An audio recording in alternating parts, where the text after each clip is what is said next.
Well, whatever else you want to say about the left, they're not like the right. They don't sit around and talk about stuff forever. They just do it, right or wrong, usually wrong, but they move quick.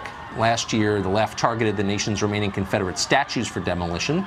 Was no vote on this anywhere ever. Sometimes they just destroyed the statues with mob violence. They got away with it, of course. Now they've picked a new target, any statue that offends anybody in power. In Arcata, California, in the northern part of the state, a statue of President William McKinley is going to be torn down on the grounds that he pursued policies harmful to Native Americans. Of course he did. So did Abraham Lincoln.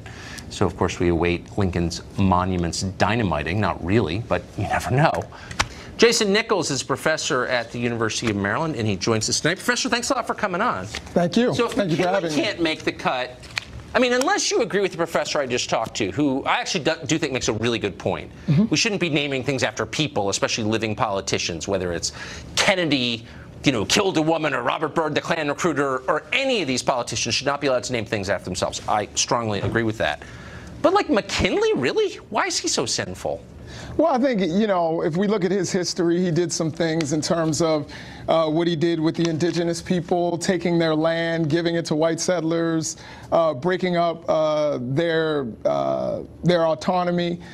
So I think he has some issues in his past. But at the same time, I think it's important for us, and it's interesting, this discussion, because I think I'm going to play the Republican here and say that you had a city council, a local group, who has made a decision for their community. That's what they're elected to do. And yet you and I here in our shirts and ties here in Washington are going to sit here and tell them that what they did was wrong and second question. I feel fully empowered to pass judgment on the decisions that governments make. Okay, but a local government that you have no... I mean, I'm allowed to have a view on that, and I do. Absolutely. And just because a government is small doesn't mean it doesn't make terrible decisions. I'm not that kind of conservative who thinks that, small government, I mean, there's a lot of tyranny that takes place on city councils. I've certainly seen it, having lived in a small town. But here, I guess, is the point I'm making. We're retroactively judging people selectively. So you wouldn't have any problem with a monument to the Cherokees and the Trail of Tears, I would assume, because they're an oppressed people. But of course, they brought their slaves with them. They're African-American slaves. I'm not attacking the Cherokees. I'm merely pointing out that, history is a lot more complicated than we pretend it is. And you know that, of course, as a professor. So why are we now pretending that everything is in stark black and white and there are good people and there are bad people and nobody in between? That's a lie. I think, the primary thing when we're talking about presidents and what they've done is that we need to have a dialogue about the totality of what they've done. I'm just saying in this particular case, and the most important point to me is that activists say that they are going to raise the $65,000 that it takes to remove the statue. So it's not even going to be a burden upon the taxpayers. No, but it's going to be housed somewhere. They have a veterans place. It's just your classic kind of Red Guard nonsense where we destroy the past, thinking that that's going to create a new future. It's just stupid. I mean, Tucker, that's not a destruction of the past. Well, of course it is. The past still exists. And they said they're going to move it indoors, just like I said with the Confederate statues. Nobody is actually offended by this. That's not true. Offended by William McKinley? There's a Native American community 20 miles south of Arcata who said that they don't like seeing this statue. Okay, we're going to talk to one of them tomorrow. And look, I try to respect people's opinions. Sure. But taking down the statue will not improve the life of a single person in that community, as you know. But let me ask you this. As long as we're using these criteria, why do we have an FDR memorial here in Washington after he literally put in internment camps people on the basis of their skin color? Why do we have that? I think in living memory, by the way. I mean, some of the people who were in those camps are still alive. This wasn't 300 years ago. It was 80 years ago. Yeah. No, I think you're trying to make an argument that I'm not making, or you're trying to sit here and debate with me on something on a point that I'm not making. What I'm saying here is, just like people may be offended by certain things in certain communities. I don't think we should necessarily force it upon that community to have that statue if they want to remove it. This isn't the Lincoln, I'm not forcing it on Arcata, and I also think that the marijuana use level is so high in that town that I'm not sure that they'll ever kind of get it together enough to take the statue down. I'm betting on that. But I do think there's a principle here that's worth talking about, and that is how do we assess figures out of our past? Do we impose the values of the present moment, the transitory values that we have this right moment, on people retroactively, or do we take a broader view and say a lot of people who are heroic? Cesar Chavez, for example, flawed guy, beat up illegal aliens. I don't know. I think he was a net positive to the state of California in his labor organizing. Do you see what I'm saying? What I'm saying. We want to distort history for political reasons. Well, here's what I believe. Why can't we take this McKinley statue and put it somewhere where we can have a dialogue about what he represented in, both the good and the bad? Because and that nobody knows anything about McKinley, as you know. But that would be in a museum. That's where they can learn. Because nobody actually cares about learning about history, and I bet you $1,000. And that's a problem, and I don't think it's a huge true. problem. I bet you can't find 15 people in America who can tell me 10 things William McKinley did. I honestly think that's true. I believe including the people who are calling I think the people in Arcata can tell you 10 things that he... I don't believe that for a second. I really don't. We're going to talk to what I think tomorrow. And I'm going to say, I'm going to sit here in silence as you tell me facts about William McKinley, and I bet you that'll be the shortest conversation ever aired on television. We'll see. Professor, thank you. Thank you. Thank you, Tucker.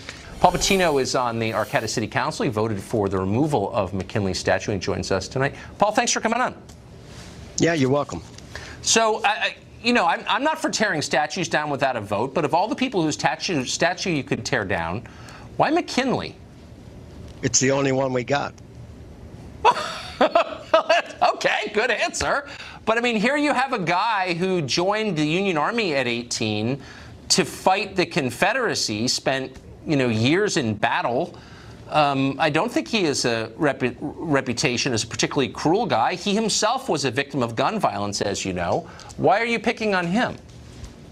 Well, I think if you look at all the stuff about him, see, you just mentioned a couple of things, but there's tons of other stuff about this guy. And when you take the totality of everything he was responsible for and what happened during his presidency, you look at it and you go, okay, positive, negative. If today I was offered that statue as a city councilman, I'd say, no, thank you. So basically, I'm correcting a 112-year-old error of judgment. Well, I don't know if that's your place. I mean, you didn't put the statue there. Are you having a town-wide vote on this? Here's what's happening. The city council 112 years or so ago decided to put it there, and the city council has the power to remove it. If indeed the citizens don't want that to happen, we have referendum and initiative here in California that happens constantly. And so it can be simply 1,000 signatures and be on the ballot. Well, why don't you just let them vote anyway? I mean, you don't have to wait for them to do that. But hold on. I just wonder how you would feel. Let's say there's a Paul Patino statue. I hope obviously there never is, but let's say there was. How would you like to be assessed on every bad thing you did? I'm sure you've done good things. I'm positive you've done some pretty bad things. I can just tell. How would you like it if people said, we got to tear this statue down? He was flawed. I mean, shouldn't we be a little more forgiving than that of people? Let me say this. I don't think any human being deserves a statue. We're all equals. I think it's a mistake to put statues up for humans. Statue of Liberty, it works because that's not a human. Okay? It's a replica or a stylized person. When you put up a human, you're always going to have a problem. No matter what human, whether it's Mussolini or whoever, it's a problem. I have to say, I wasn't expecting you to say that. You're kind of winning me over a little bit with that argument because I think that's actually true. And we shouldn't be worshiping politicians. Even the good ones are not that good.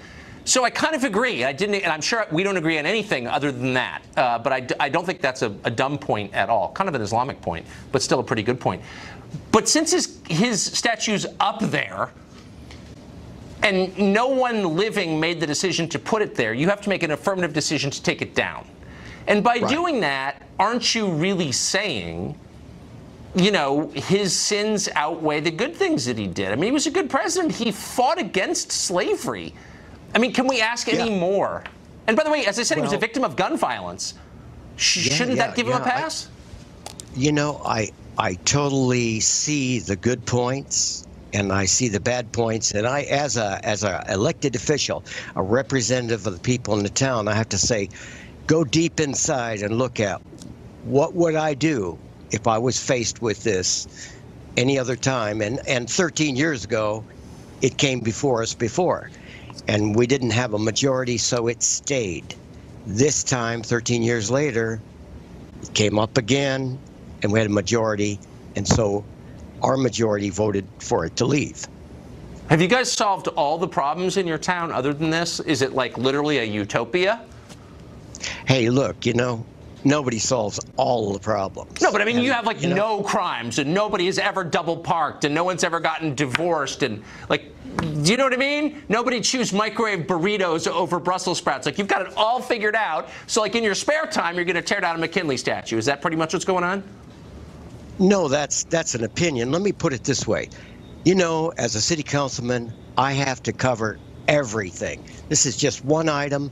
I don't like wasting a lot of time on it. It's come to us before.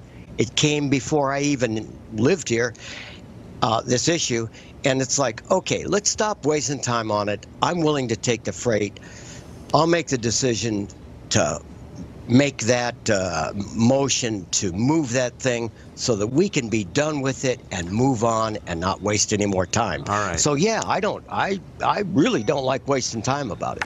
Okay. Well, I disagree with you, but I do think you make a good point about not worshiping people. I'm with you on that. Councilman, thank you. You're welcome. Thanks. We will make America great again.